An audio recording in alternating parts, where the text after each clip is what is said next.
बुद्धा की डेथ के बाद उनकी टीचिंग्स को रिटन फॉर्म में रिकॉर्ड करने के लिए 4 बुद्धिस्ट काउंसिल्स हुई थी, जिसमें सबसे फर्स्ट काउंसिल हुई थी बुद्धा की डेथ के कुछ समय बाद 483 बीसीई में बिहार के राजगिरा में, जिसको पेट्रोनाइज करवाया था किंग अजातशत्रु ने, जो हर्यंका डायनेस्टी के रूलर थे।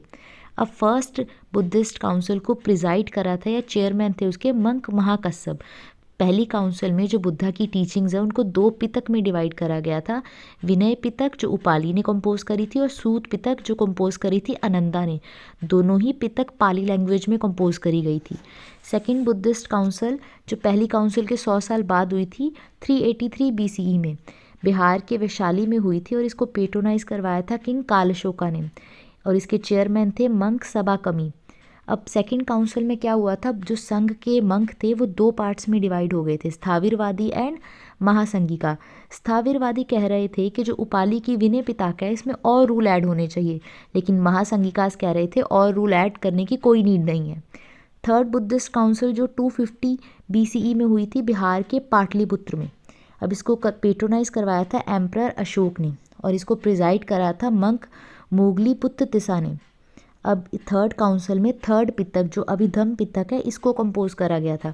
अभिधम पितक भी पाली लैंग्वेज में कंपोज करा गया था। फोर्थ बुद्धिस्ट काउंसिल हुई थी 1st सेंचुरी सीई में, जहाँ हुई थी कश्मीर के श्रीनगर के पास कुंडलवना में। अब इसको पेट्रोनाइज करवाया था किंग कनिष्क ने और इसको प्रिजाइड करा था मंक वासुमित्र ने और उनको असिस्ट करा था अश्वघोषा ने। फोर्थ बुद्धिस्ट काउंसिल में जो बौद्ध धर्म है ये 2 सेक्ट में डिवाइड हो गया था, हीनयान और महायान।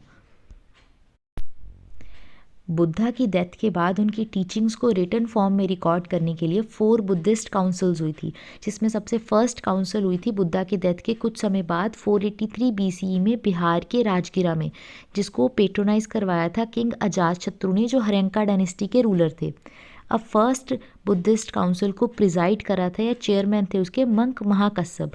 पहली काउंसिल में जो बुद्धा की टीचिंग्स है उनको 2 पितक में डिवाइड करा गया था। विनय पितक जो उपाली ने कंपोज करी थी और सूत पितक जो कंपोज करी थी अनंदा ने। दोनों ही पितक पाली लैंग्वेज में कंपोज करी गई थी। सेकेंड बुद्धिस्ट काउंसिल जो पहली काउंसिल के 100 साल बाद हुई थी 383 बीसीई में बिहार के वैशाली में हुई थी और इसको पेट्रोनाइज करवाया था किंग काल अशोका ने और इसके चेयरमैन थे मंक सबा कमी। अब सेकंड काउंसिल में क्या हुआ था, जो संघ के मंक थे वो 2 पार्ट्स में डिवाइड हो गए थे, स्थाविरवादी एंड महासंघिका। स्थाविरवादी कह रहे थे कि जो उपाली की विनय पिताका है इसमें और रूल ऐड होने चाहिए, लेकिन महासंघिकास कह रहे थे और रूल ऐड करने की कोई नीड नहीं है। थर्ड बुद्धिस्ट काउंसिल जो 250 बीसीई में हुई थी बिहार के पाटलिपुत्र में।